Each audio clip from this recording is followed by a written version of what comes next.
Mm.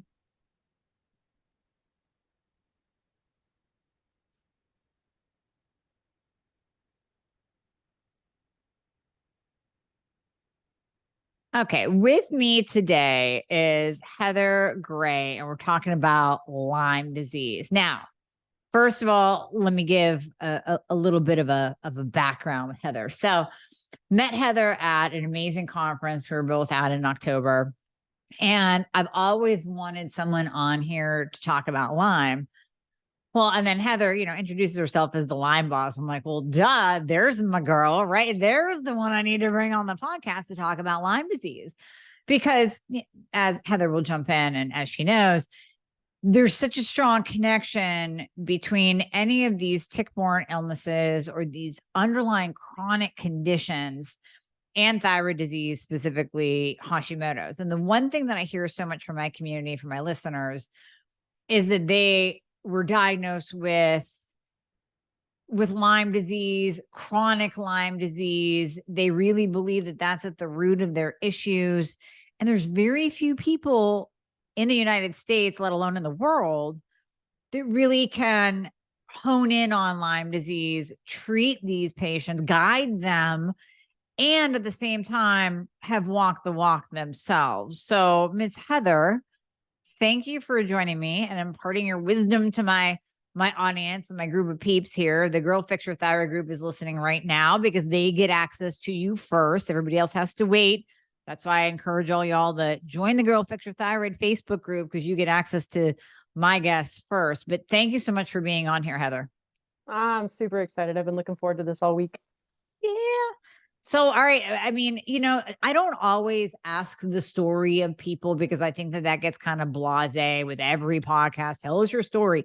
But in this case, I'm going to say, tell us your story, because you have been there and done that. So tell us how you entered into the world of Lyme. Absolutely. And it actually starts at the beginning. And I know people are like, oh my gosh, she's going to go all the way back. But no, I'll condense it, I swear. But I was basically born full of shit, right? Yeah. Like I was 4 years Weren't old, we all? Yeah. constipated, right? To the point where my feet were falling asleep on the potty. And that was kind of the beginning of my lessons of let's throw band-aids at symptoms, right? Because nobody was trying to figure out why this 4-year-old was constipated. They were just giving me these nasty thick oils and stool softeners and, sending me on my way. Yeah. Hindsight's 2020.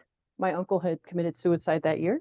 I also had celiac disease that was undiagnosed and eating a standard American diet, right? So very right off the bat, I am starting to get set up to be a good host, right? You didn't see me quote host for Yeah. Lyme disease. And that's where a lot of people, that's why I like to start at the beginning, is because people think that, oh, I get bit by a tick and I automatically get Lyme disease. And that's not the case. We've actually co-evolved with this bacteria for thousands of years. Our immune system knows what to do.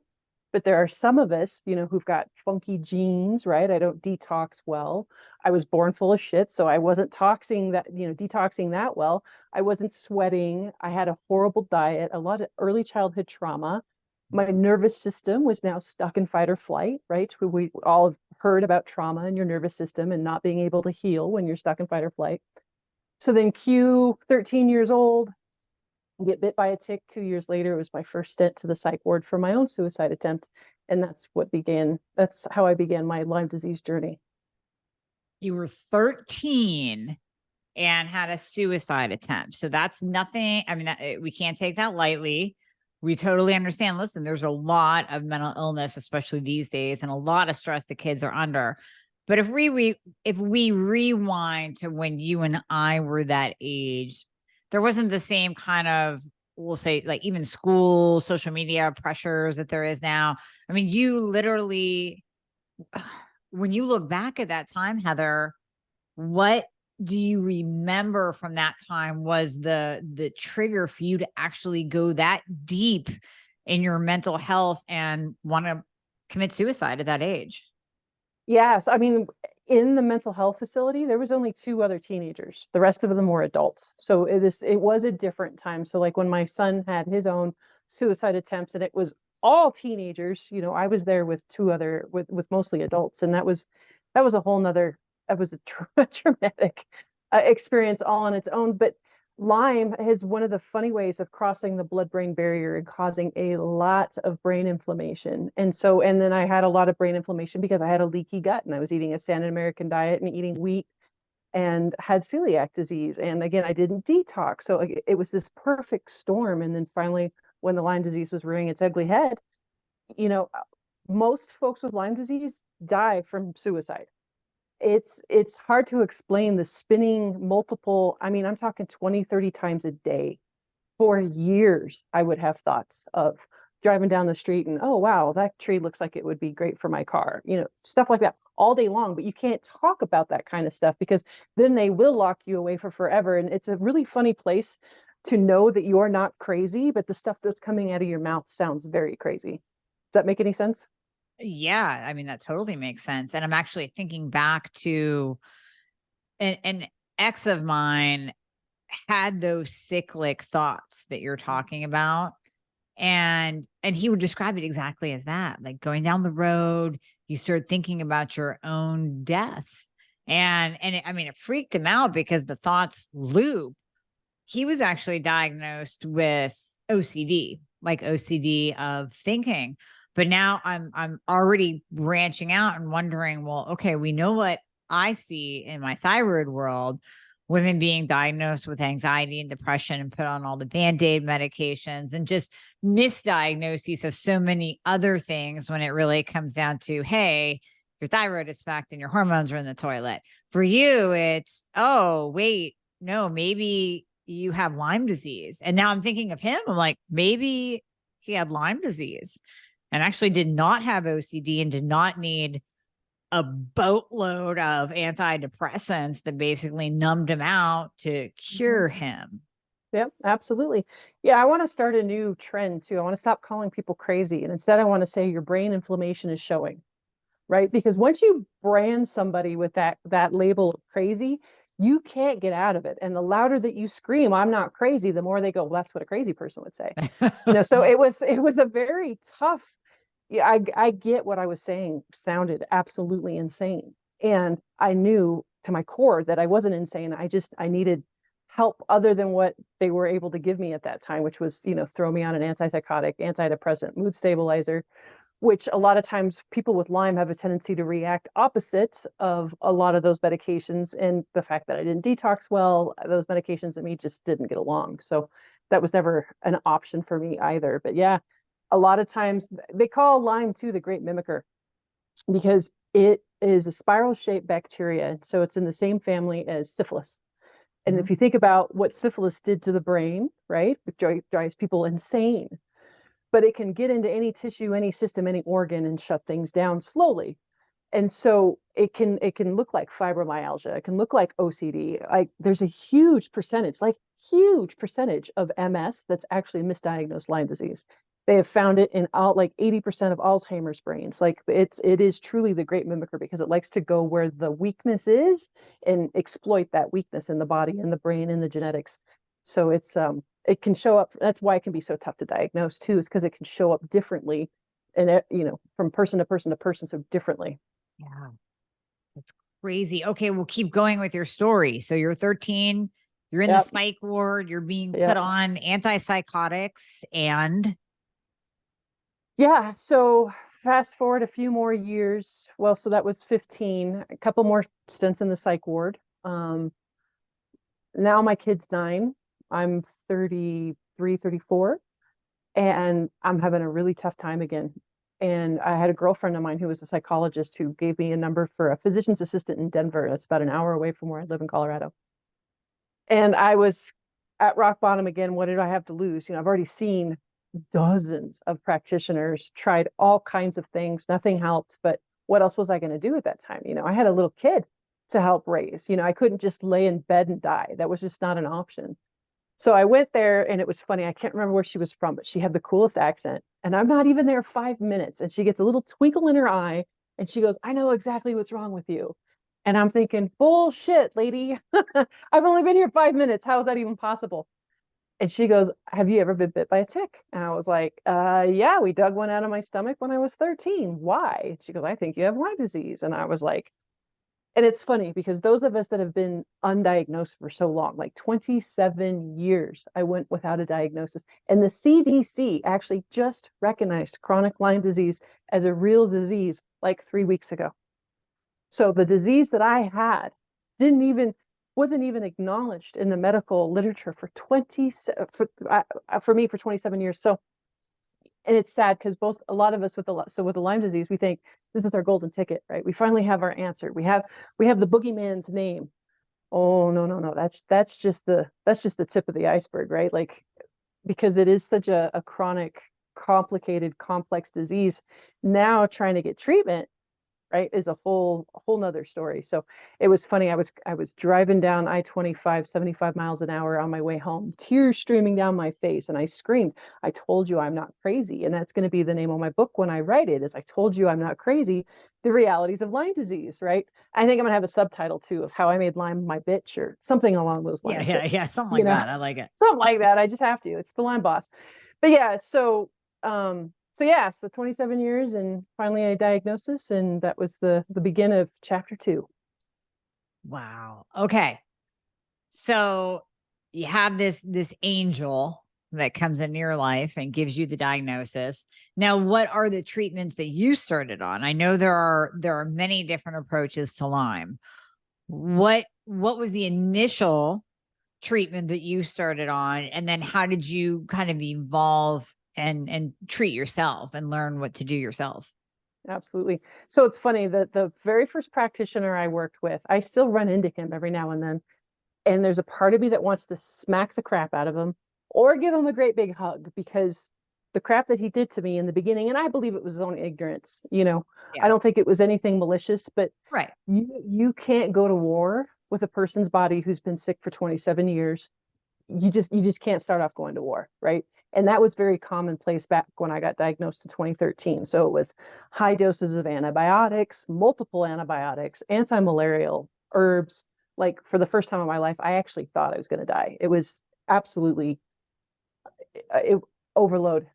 And so here I'm taking these horrible, horrible drugs. It's costing me thousands and thousands of dollars a month that I didn't have. We are getting ready to file bankruptcy.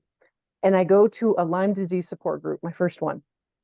And I walk out of there feeling so dirty because they were just so toxic and they were kind of stuck in their victim and nothing works. And, and they're all on the same regimen that I'm on, and they've been on them for years and they're not getting better. And I'm thinking to myself, oh God, I gotta, Lord, what's my next move here, right? Because this is the definition of insanity. I'm not going to continue to go down this route and expect something different.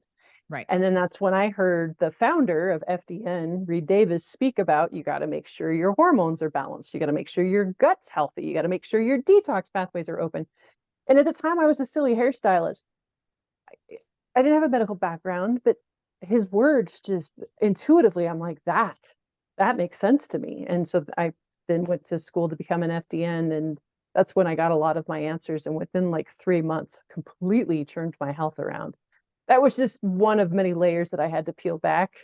I found out later I also had a mold issue that I was living in. I also had cavitations that I had to have surgery. And then, like, the last little piece that I dialed in was that nervous system, right? Resetting training, because even through all that healing, I never addressed the trauma that was in my nervous system. And so I was always in fight or flight.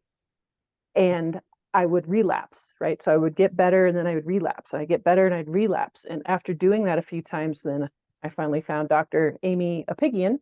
Yeah. The biology of trauma, Yep. right? All the somatic work, the breath work in 21 days completely changed my nervous system. I haven't had a relapse since. And that was 3 years ago. Oh my gosh. Yeah. That is amazing. Yeah. Okay. So much going on in my head. Number one, love Amy. Had her on the podcast too. We totally have a link that we can put in the show notes to her 21-day journey, because I've had a lot of patients do it and they just rave about it. And I know that is a piece of any healing puzzle. So whether you're dealing with thyroid or hormones or whatever, that trauma component can sometimes be the last component, that if you don't deal with that, It doesn't matter how many supplements and meds and hormones and all the thing, nutrition and everything else that we do, you're sleeping, whatever, you got your Aura ring. If you're not dealing with that trauma piece, and like you said, Heather, the whole nervous system reaction or reactivity, that's it. I mean, you might be stuck right where if you didn't deal with that, you would still be in that activation, sick Lyme disease loop. Yeah, absolutely. And mold is notorious, absolutely notorious for turning on those alarm bells. Fire, fire, fire when you're living in mold. But the sad part is even once you get out of mold, no one turned the fire alarm bells off. Or like you said, you got early childhood trauma. Trauma comes from all kinds of things, heavy metals, chronic illness, anything that can kind of cause inflammation and get stuck in the body, can cause that long-term trauma. And I had the worst startle reflex. So like anytime I was in the kitchen and if my husband was coming up the stairs and my back was turned toward him, it never failed. I would scream and I would throw what was ever in my hands, and then he'd feel like crap, and then I'd have this adrenaline surge go through me and I felt like I'd been poisoned, and he felt horrible. I felt horrible, and I was like, this is not normal, right? And then it was after like 21 days of doing Amy's course, I don't startle like that anymore. Like it's night and day difference. And like I said, I don't relapse anymore either. When I got COVID last year, I just got COVID. I didn't get a relapse of Lyme or Hashimoto's or anything else. When I got the flu, I just got the flu. My body is responding appropriately to my surroundings.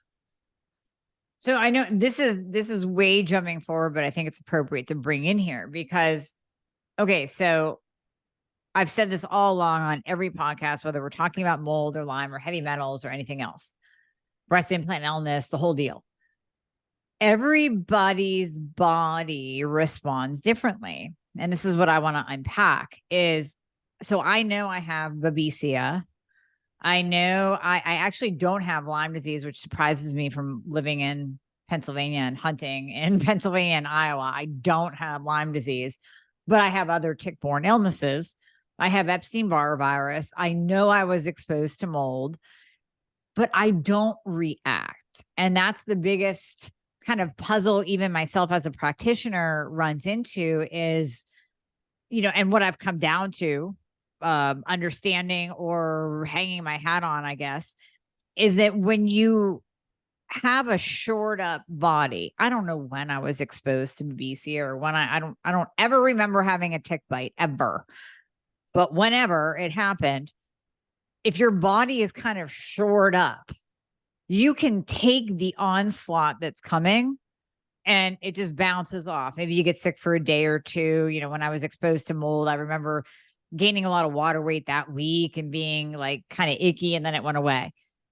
But then you have other people, and kind of like what I'm tying this into what you just described. You have other people like yourself that you already went through a lot of trauma.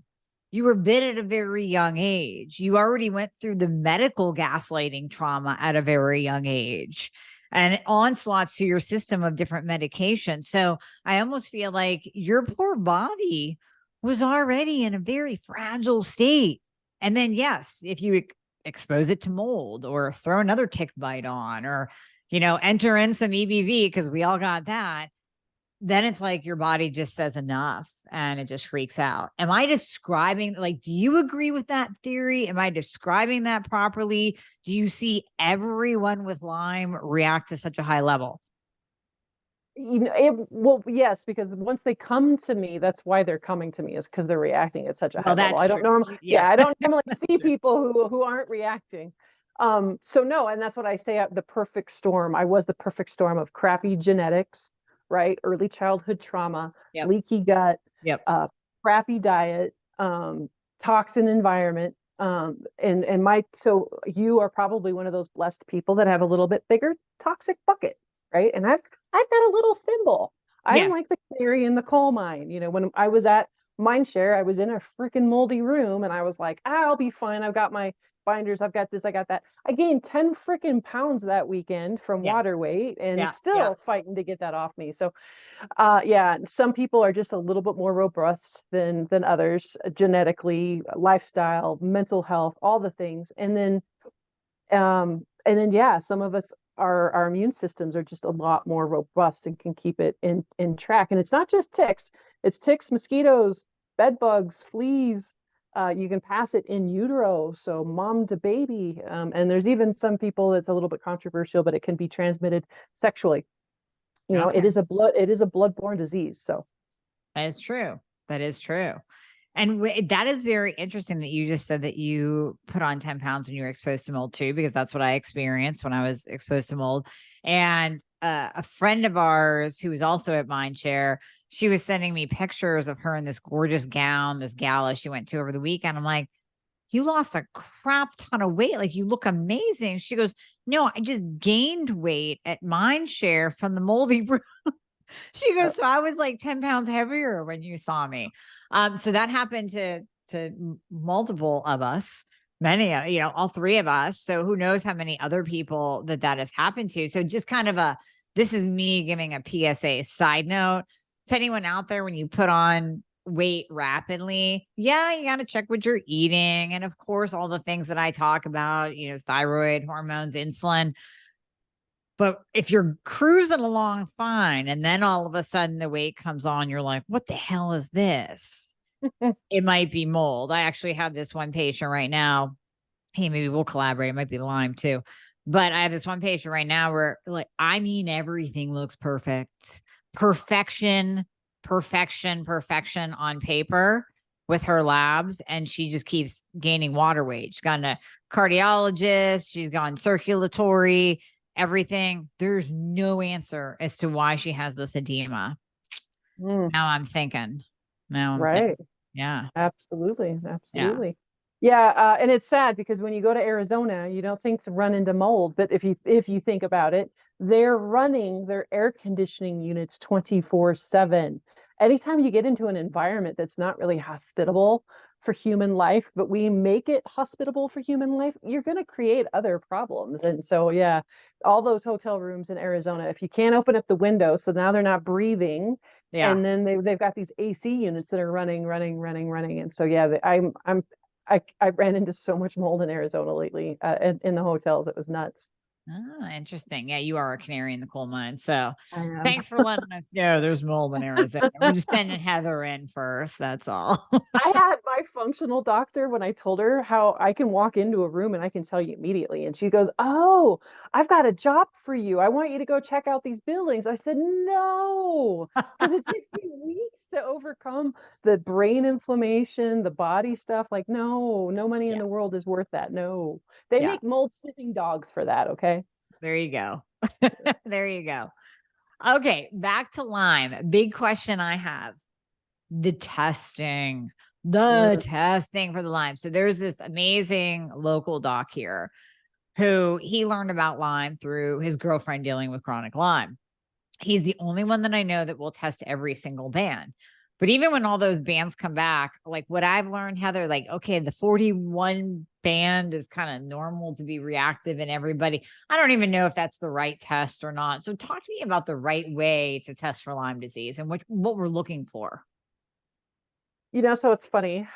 So yeah, I'm not a fan of Western blot. I'm not a fan of an ELISA. Those are the two Okay. tests that your typical Western medicine doctor are going to try to run for you. And Okay. they're typically crap. One, because we've altered the Western blot because of a Lyme vaccine that's no longer on the market. We took out a couple bans so it didn't react with the Lyme vaccine. But now the Lyme vaccine's not out anymore, but we still haven't put these bans back. So now a bunch of people are getting false negatives. It's a whole thing. Okay. But so like Vibrant Wellness, I love their labs. I use a lot of Vibrant Wellness. They have a tick-borne 1.0 and a 2.0, which also tests for Epstein-Barr virus and a lot of co-infections. DNA Connections is another good one, and iGenix. So those are kind of like the three that if I'm going to test, I will use. The reason I say if is because they still even have their own issues with efficacy, because Lyme is really great at shutting a person's immune system down, especially if they've had it chronically. And a lot of these tests are looking for an immune response. So if your immune system's been shut down all these years and they're looking for an immune response, guess what? It's going to show up that it's not there. But Vibrant has got two different ways that it tests. So it's not just falling back on just an immune response. Mhm. Um, But typically, I usually work with Cellcore has an amazing intake form, and then Dr. Horowitz has an amazing intake form. And so between those two, it's about 600 questions. And then between that and a person's symptomology, medical history, I can pretty much be like, yeah, this is really high. Some people come to me, they think it's Lyme, but actually, according to the intake form, it's more mold, right? So it's a beautiful place to start off instead of throwing crap at a wall and seeing what sticks, because this testing can get really expensive. Yeah. And so if a person's only got so much resources, I'd rather them spend it on what it's going to take to get better than to have that positive on a lab, when I can almost, with those two intake forms in your history, we can pretty much go from there. Okay. So you find out that someone has Lyme disease. Is there a difference between this chronic Lyme label and just having Lyme? Absolutely. If you get Lyme and you catch it within like the first couple of months and you get on a regular round of doxy, it changes all the time. It was just about 2 weeks, and then I heard it's 6 weeks, and then I heard it's 12 weeks. But if you get on a round of doxy, you catch it early enough, put it to bed, you can, heal your gut. You pretty much never have to worry about it. But chronic Lyme, it's like I said, it likes to then find your weak links in your body and extort them. So that's where we get a lot more chronic pain and a lot more, mental health issues, digestion, gut issues, cognitive and neurological issues. Okay. So we find out somebody has Lyme. Now, are you a proponent? Am I hearing that it's like okay to take the antibiotics in the beginning, or what kind of treatments do you prefer that your clients do? In the beginning, if you catch it, I think antibiotics are a beautiful route to go. And like I said, you can kind of heal and from the aftermath with with the gut, with the antibiotics, like we can heal the gut, no problem. But to really kick this boogeyman in the butt in the beginning, like I absolutely. And then chronic Lyme, I'm not a fan of antibiotics for chronic Lyme. It usually has a couple different forms that it lives in. Antibiotics don't always address all the different forms. It can hide itself in biofilm from your immune system. So it's so stealthy. Like I'm quite in awe of this bacteria on what it can do to evade um, our immune system and drugs. I prefer an energetic approach and an herbal approach. Cellcore's got an amazing line. Nutrimetics has an amazing line. There's a lot of awesome herbals out there, but I like Cellcore because it addresses everything in the right order. Because a person who has Lyme disease typically never just has Lyme disease. Never, ever, ever. It's usually something that's caused them, again, to be a good host. So they've got heavy metals, they got candida, they've got mold, they've got other parasites. And that's the beautiful part about Cellcore, is that it'll address those things. But first, it starts with opening up your drainage pathways, right? Making sure all that's working before it starts to go to war, which is the very end step. And I like to pair that with lifestyle, right? Because I can give you the best supplements and the best herbs. And if you're going to go out and get McDonald's and inflame your gut and inflame your brain, I'm going to be pissed because it's not going to do the work. And then you're going to be mad at me because you still feel like crap. So I do a lot of mindset, a lot of nervous system, a lot of lifestyle. Let's get you sleeping. Let's get you pooping. Let's get you eating right. And then even some frequency and bioenergetic stuff, because that's really kind of the next wave of health and wellness, is addressing that bioenergetic field. So I very holistic, because I took all the pieces that it took for me, after all the years and all the everything, and then I've condensed it down, and here's step one, here's step two, because I found that most Lyme patients are so educated and amazing because they've had to be their own advocate for so long. And they come to me with these very beautiful pieces in their health journey, but they're typically in the wrong order, or they're just missing like a corner to a piece or something. So it just makes it click. Yeah.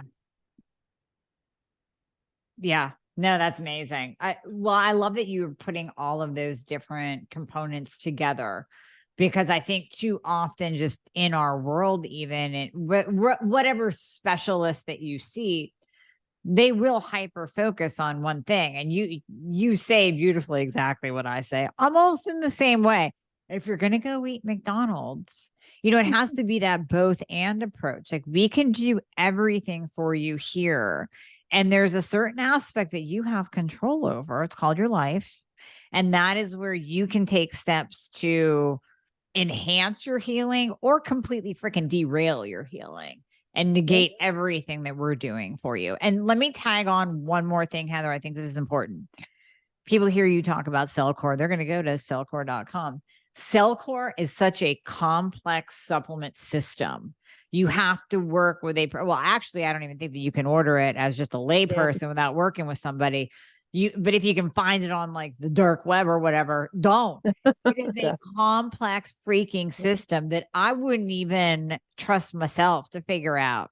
So I would absolutely rely on another practitioner to say, take this at this point in time. And then you might get some, which I'll hand this over to you, reactions when you're going through this process. I don't care if you're taking care of a parasite, detoxing from mold, taking care of your Lyme disease.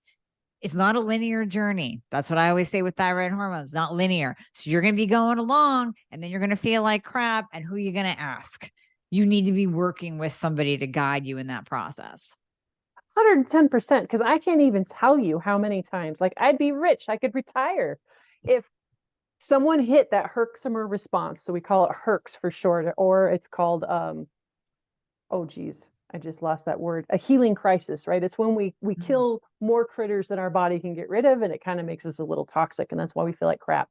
Yeah. A lot of times too, when you're killing these critters, they release certain toxic chemicals into our system as well.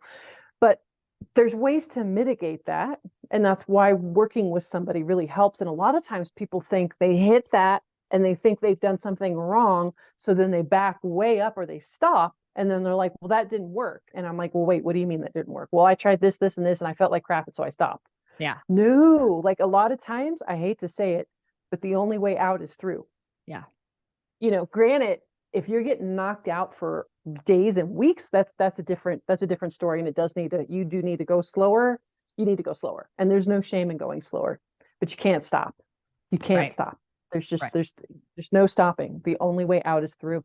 And you will 90% of the times, depending on where you're at and how long you've been sick, are going to experience some discomfort going through this. There's just no way around that, but working with someone who knows what they're doing and starts you off low and slow enough, and making sure that your detox pathways are open and everything's working properly on that. That's why a lot of times I work mostly lifestyle and mindset first before we ever get into any supplements, because we really need to lay a really good, strong, solid foundation before we start playing around with that other stuff. Good call. Yeah, no, good call with that too, because so many people will go into a program and, man, they are bright-eyed and bushy-tailed and ready to do everything, but they expect results in a couple of weeks. And it's like, let's work on the mindset piece first before we tackle, because you really have to get in. It's a patience game. It wasn't rainbows and sunshine getting here. So it's not going to be that way coming out of it. And like you said, you might hit some hurdles, and it sucks. And you need someone to reach out to that tells you it's okay. This is part of the process. I've been there and done that. It's part of the process. Just keep going, just like you're saying. Well, yeah, you need somebody I don't remember what that person is called, right? But the person who stands outside the ring for the boxer comes back, he's all beat up, and he like shakes him around, gives him the water, and sends him back out into the ring, and that's what I do. And it took me a minute to get there, because God gave me this voice and this controversial way about me. And I was finding I wasn't using it with my clients because I was nervous. I didn't want to piss anybody off. I didn't want them to leave a bad review. I didn't want to hurt anybody's feelings, because I'm also a sensitive, loving person. And it wasn't doing my clients any justice. Like, so right off the bat, I had this one male client. We were 3 months into the program, and he is like laying me a new one because of how crappy he feels and how much money he spent and blah, blah, blah, blah, blah, blah, blah. And I've been kind of pussyfooting around with him because he wasn't doing any of the lifestyle stuff I put into place, right? Because so many folks are so used to taking a pill for every ill. All he ever wanted to do was another supplement for whatever he was experiencing. And I'd be like, so did you do your breath work today? No. Did you get to bed before 10? No. Did you get outside and walk for at least 20 minutes today? No. Did you put your feet on the ground? No. Did you get the first morning sunlight in your eyes? No. I'm like, so, mister, you need to stop coming at me until you go back to the beginning. Don't do not collect $200, right? Like you can't skip those very crucial steps. Yeah. And working with someone like me, they can help guide you through that, but also kind of help shine a light on areas that we, might not be so strong at. And all of us have our weak spots, right? That we Yep. can't see. They're usually right there on the tip of your nose. You can't see them, but I can see them. Mm-hmm. Yeah, no, see, you're separated at birth somehow. Somehow. Because no, I I know mean, that's why I've been looking forward to this, is because I said I when I met you, I was like, oh, kindred soul, I love you. Let's do this. We're gonna have so soul. much fun. Yeah. He's like shoving it up people's asses and waking them up. But no, I mean, we're honestly, Heather and I are not that mean. We're not. No. But I can totally I mean, my patients know who are listening to this. Like, I will call you out. I will question you and I will call you out. Like, on the one hand, yeah, absolutely. There are times where it's like, oh, look at this. We need to increase your thyroid medication. We need to change your dose. There are other times where I'm like, so you've been logging that food? No, I've been doing really well. You've been logging it? You got any data for me? I mean, it's all like, let's just get this on the table and call it like it is. So I love the fact that you're blunt, but you're also a guide and you're guiding your clients through this very tough journey. But the bottom line is there is another side. Oh, well, it took me 40 minutes to tie this in, but what is the Lyme and thyroid connection specifically? Because you have Hashimoto's, right? Yeah, that I was Yeah. able to reverse quite a while ago. I was Okay. wondering when you were going to bring that in. I'm like, oh, we're having such an amazing I conversation, but know we we haven't were brought just up the building up thyroid. to this. We were dangling the carrot so they would listen all the way to the end. So, it's like that chicken or the egg analogy when it comes to autoimmune and Lyme. Is it the Lyme disease that caused us to be more susceptible to having autoimmune diseases, or was it an autoimmune disease in play that left us to be more susceptible to Lyme disease? So they kind of just play off of each other. And it's, like I said, at one point I had 3 autoimmune diseases by the time all this was said and done. 3 autoimmune diseases, mold toxicity, Lyme disease, Mhm. cavitations, heavy metals. So, the correlation is just inflammation is inflammation is inflammation. And it's usually the root cause of a lot of this stuff. And so, like I said, was it the crappy diet that was inflaming my gut and inflaming my brain? And it allowed me, there's the cross reaction between wheat and thyroid tissue, was it Right. that, or like I said, was it Lyme disease? Almost everybody that I work with Lyme disease has got elevated antibodies, um, because, like I said, inflammation is inflammation, and Lyme, like I said, likes to hang out where there's weak spots too. So if one of your weak spots is the thyroid, then it's going to just continue to add collateral damage to the thyroid. So any kind of overload of toxins, whether it be heavy metals, other parasites, bacteria, viruses, they all kind of, will play with those autoimmune diseases. They just all add fuel to the fire. Yeah. No, that totally makes sense. And like I've always said, it's any stressor that's going to flip that Hashimoto switch. So, yeah, the genetic predisposition just kind of hanging out there. Like you said, when we see one autoimmune condition, we normally see more than one. So it's usually a trifecta. And yeah, then here comes Lyme. Does that flip that switch? Sometimes you just don't know, but you deal with what you have at hand, and you figure your way through the swamp, like you said. Yeah, So what'd you absolutely. do for your Hashi then to put it into remission? So I'm a huge fan of Dr. Tom O'Brien. Like I've been following him since he was like super Tom O'Brien. Um, but he's, the big fix your gut, and he's very anti-gluten. And so I was gluten-free for a long time, but what I didn't realize is that corn also cross reacts and has that same molecular mimicry that wheat does, and dairy and your thyroid. And so I had to really then dial that in, just ratchet that up just a bit, because I was pretty good at doing the whole gluten-free thing, but then I was still doing, gluten-free grains, which really we're finding out aren't actually gluten-free. Oats and corn and rice Right. actually have their own form of gluten. So Right. that's BS. And a lot of that food is cross-contaminated to begin with. So I was Right. probably still getting a lot of cross reaction. So I really dialed in the diet. I added a little bit of iodine and a little bit of selenium to the mix, and I think that was it. I mean, and then just dialing in, getting, detoxing, getting my immune system calmed down, getting the nervous system reset. So all the other things that I do Yeah. for laying down that foundation, and then adding a few different, supplements, and mostly diet, though, to be quite honest with you. Yeah. Yeah. No, I mean, when you do all those things, they really Yeah. do work. And I'm glad Yeah. you're mentioning that, because so often when I say to go gluten free, I get looked at like a deer in headlights, right? Like, no. But nowadays, the gluten free versions are so much more available wherever you go. But you tell somebody to go dairy free and grain free and corn free, and they're going to want to kill you. But I think hearing from other people, that's where it can come from me all day long. And I give my patients that leeway in the beginning. I'm like, listen, just how about we do corn free, but we'll do organic dairy, and just a little bit of it. Like if you really need that piece of cheese on a burger or whatever.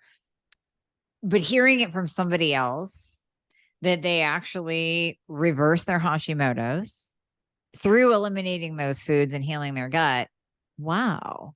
I mean, is that incentive enough to do some food elimination if you are still on the struggle bus, if you're doing all the things and you think, well, I I, can't I do that. I tried telling people, give me 3 months. 3 months. Anybody can do anything for 3 months, right? Yeah. And 9 times out of 10, all they need is that first month, because people, when they actually dial those foods back, usually start having big changes within 2 to 3 weeks. It's kind of insane how fast that happens. But I tell people, so it was funny when I had Dr. Tom O'Brien on my podcast. He was nice like you too, and I'm kind of a stickler. It's like, but people are coming to me who've been like dead sick for decades, Yeah. and they want to get better faster. So I'm like, okay, well, if you want to get better faster, you need to cut all these out now, because the sooner we can get that inflammation off your body. And if you are having that cross reactivity, there's been some research out there that says that even, I had a friend who's like, well, I only have a piece of toast like once every 3 months. Well, they're starting to find out that the fire that causes, the inflammation, the response in your gut, Mhm. from one crumb of gluten will last up to 3 months. So that one piece of toast that you're eating every 3 months is actually keeping everything sick and not able to heal. You're keeping that fire burning, basically. And so that's why I have a hard time by kind of giving a little bit of a leeway, because they are all intertwined and it all causes inflammation. And if I want to get that inflammation down and I want to get them better and some big wins, and typically, for the most part, they understand, and they'll give me the 3 months, because I had to tell them, give me 3 months, right? Go Right. really, really clean with me for 3 months, and then let's reevaluate. And sometimes you can add certain things back in. Typically, though, once you've got a response towards wheat, you're kind of always going to have that response towards wheat and corn. Yeah. And so those I'm paleo, and that's why I have a cooking series, because I have people all the time. They're like, well, what do you eat if you don't have gluten Right. and dairy and corn? And I'm like, man, I eat so good. The food is amazing. It's delicious. And so that's why I made a cooking series, is because I wanted to show people how easy and delicious it could be to go paleo. You don't have to feel like you're missing out. That's a whole mindset thing too. So working on that mindset, right? Stop focusing on what you can't have and focus on what you can have, Right. and what the end goal is going to be like. And it's a totally different ball game than feeling deprived and I can't have. Right. I love it. I love it. Just a mindset shift.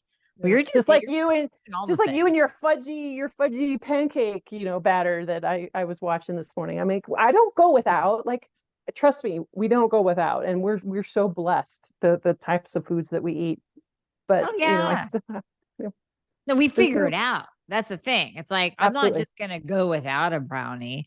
I'm going to figure out how to freaking make one that tastes like a brownie, but still good for me. So, Absolutely, absolutely. It's like avocado pudding. Like, that's one of my favorite to goes. It's like 3 ingredients: avocado, coconut milk, uh, cacao powder, and maple syrup, right? And it yeah, tastes like chocolate pudding. It's ridiculous.